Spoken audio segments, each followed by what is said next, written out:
Assalamualaikum warahmatullahi wabarakatuh. Perkenalkan, nama saya Surya Bambang Arianto. Dalam video kali ini, guna memenuhi tugas analisis kebijakan, saya akan mengobrol sedikit mengenai kebijakan publik yang terjadi di Indonesia saat ini, yaitu banjir Sumatera, tantangan logistik dan respons negara dalam penanggulangan bencana. Berdasarkan analisis kebijakan dari dokumen yang telah diunggah, setiap tahun ribuan warga Sumatera harus menghadapi kenyataan pahit. Rumah terendam, akses transportasi terputus, dan aktivitas ekonomi lumpuh akibat banjir. Di tengah bencana yang terus berulang ini, muncul pernyataan penting, seberapa siap negara dalam merespon kondisi darurat tersebut. Melalui kebijakan ini, kita akan menelusuri lebih dalam bagaimana banjir di Sumatera menjadi ujian berat bagi sistem logistik, koordinasi antar lembaga, dan efektivitas kebijakan penanggulangan bencana. Apakah kebijakan yang ada sudah memadai atau masih menyisakan celah yang membuat masyarakat tetap rentan? Inilah gambaran untuk mengenai tantangan, kelemahan, dan peluang perbaikan dalam penanggulangan banjir di Sumatera. Selamat menyimak. Baik, yang pertama adalah identifikasi kebijakan. Kebijakan yang dianalisa adalah kebijakan pemerintah terkait penanggulangan bencana banjir di Sumatera. Kebijakan ini melibatkan berbagai pihak, mulai dari pemerintah daerah, Badan Nasional Penanggulangan Bencana atau BNPB, hingga kementerian-kementerian terkait. Tujuan utama kebijakan ini adalah mengurangi dampak bencana banjir yang sering terjadi di Sumatera dan mengatasi risiko yang dapat terjadi di masa depan.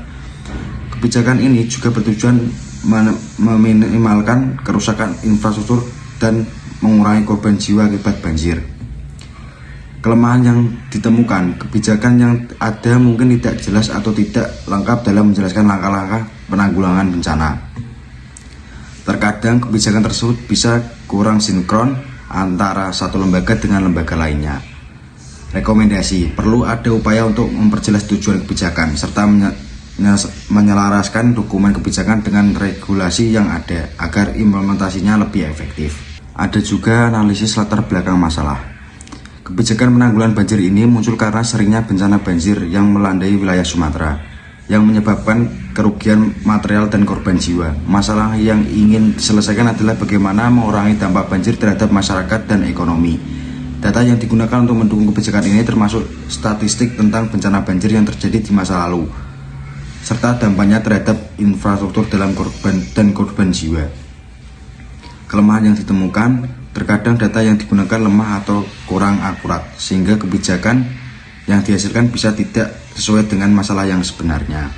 Rekomendasi, data yang harus diperkuat dan penataan masalah harus berbasis bukti yang lebih valid sehingga kebijakan yang dihasilkan lebih tetap sasaran. Selanjutnya, analisis aktor dan stakeholder. Dalam penanggulangan bencana banjir, banyak pihak yang terlibat, termasuk pemerintah pusat, pemerintah daerah, BNPB, serta lembaga-lembaga swasta dan NGO yang membantu dalam penanggulangan bencana. Peran masing-masing aktor ini harus dipetakan dengan jelas untuk menghindari tampang tindih atau konflik kepentingan. Koordinasi antar lembaga juga sangat penting untuk kelancaran respon terhadap bencana. Kelemahan yang ditemukan, peran dari beberapa aktor bisa tidak jelas atau ada konflik kepentingan yang menyebabkan ketidakefektifan dalam pelaksanaan kebijakan. Rekomendasi, peran setiap aktor harus didefinisikan dengan jelas dan perlu ada koordinasi yang lebih baik antar berbagai lembaga dan memastikan kebijakan bisa diterapkan dengan baik. Adapun analisis isi kebijakan. Isi kebijakan perlu dianalisis untuk melihat apakah kebijakan yang sudah ada realistis, konsisten, dan terukur. Salah satu aspek penting adalah apakah tujuan dari kebijakan tersebut dapat diukur secara jelas. Kebijakan yang baik harus memiliki indikator yang terukur, sehingga dampaknya dapat dievaluasi dengan tepat. Adapun kelemahan yang ditemukan, kebijakan mungkin memiliki tujuan yang tidak terukur atau indikator yang lemah, sehingga sulit untuk mengetahui apakah kebijakan tersebut berhasil atau tidak. Adapun rekomendasi, perlu ada revisi terhadap tujuan kebijakan yang lebih jelas dan penetapan indikator yang smart, spesifik, measurable, dan achievable, relevan, time-bound untuk memudahkan evaluasi kebijakan. Ada juga analisis implementasi. Implementasi kebijakan harus dievaluasi untuk mengetahui sejauh mana kebijakan tersebut diterapkan di lapangan. Hal ini meliputi pengamatan terhadap pelaksanaan kebijakan, ketersediaan sumber daya, dan kecocokan prosedur operasional standar SOP. Kelemahan yang ditemukan dalam banyak kasus implementasi kebijakan di lapangan seringkali terkendala oleh sumber yang daya manusia yang kurang memadai, anggaran yang terbatas, dan SOP yang kurang jelas.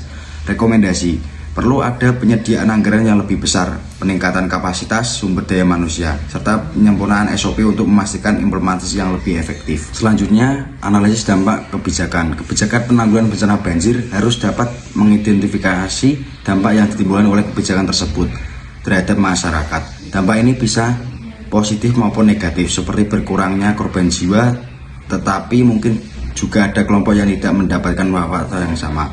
Kelemahan yang ditemukan: dampak dari kebijakan penanggulangan bencana bisa tidak merata di seluruh daerah, ada resiko yang tidak terprediksi.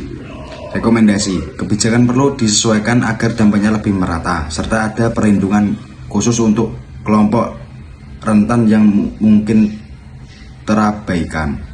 Baik, selanjutnya yaitu analisis kelemahan kebijakan. Kebijakan yang ada tidak lepas dari kelemahan. Salah satu kelemahan utama adalah ketidakjelasan dalam pelaksanaan kebijakan dan adanya hambatan teknis serta strategis yang mengurangi efektivitas kebijakan tersebut. Kelemahan yang ditemukan: kelemahan teknis seperti sistem yang kurang efektif dan kelemahan strategis dalam perencanaan dan pengorganisasian bisa memperlambat respon terhadap bencana. Rekomendasi: diperlukan perbaikan berdasarkan titik lemah yang ditemukan dengan memberikan perhatian khusus pada aspek teknis dan strategis dalam kebijakan. Yang terakhir adalah penyusunan rekomendasi kebijakan.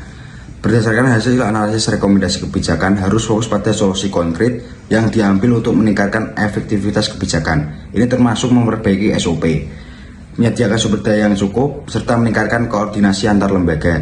Rekomendasi: menyusun rekomendasi sistematis yang dapat memandu langkah-langkah operasional yang lebih baik, seperti peningkatan mekanisme mentoring untuk evaluasi dan perbaikan kebijakan secara berkelanjutan. Dengan penjelasan ini, kebijakan penanggulangan bencana banjir di Sumatera dapat ditingkatkan efektivitasnya melalui analisis yang lebih mendalam dan rekomendasi yang terfokus. Banjir di Sumatera bukan hanya bencana alam, tetapi juga cermin dari kesiapsiagaan, koordinasi, dan ketangguhan kita sebagai bangsa. Melalui analisis kebijakan ini, kita dapat melihat bahwa masih banyak ruang untuk perbaikan melalui dari penyediaan data yang lebih akurat, peningkatan kapasitas sumber daya, hingga penyelesaian kebijakan antar lembaga. Namun, perubahan selalu diambil dari kesadaran. Dengan memahami tantangan logistik dan respon negara secara lebih mendalam, kita dapat mendorong lahirnya kebijakan yang lebih kuat dan tepat sasaran, dan lebih berpihak pada masyarakat terdampak. Semoga kajian ini menjadi langkah kecil menuju penanggulangan bencana yang lebih efektif di masa depan. Terima kasih telah menyaksikan, sampai jumpa di pembahasan berikutnya. Wassalamualaikum warahmatullahi wabarakatuh.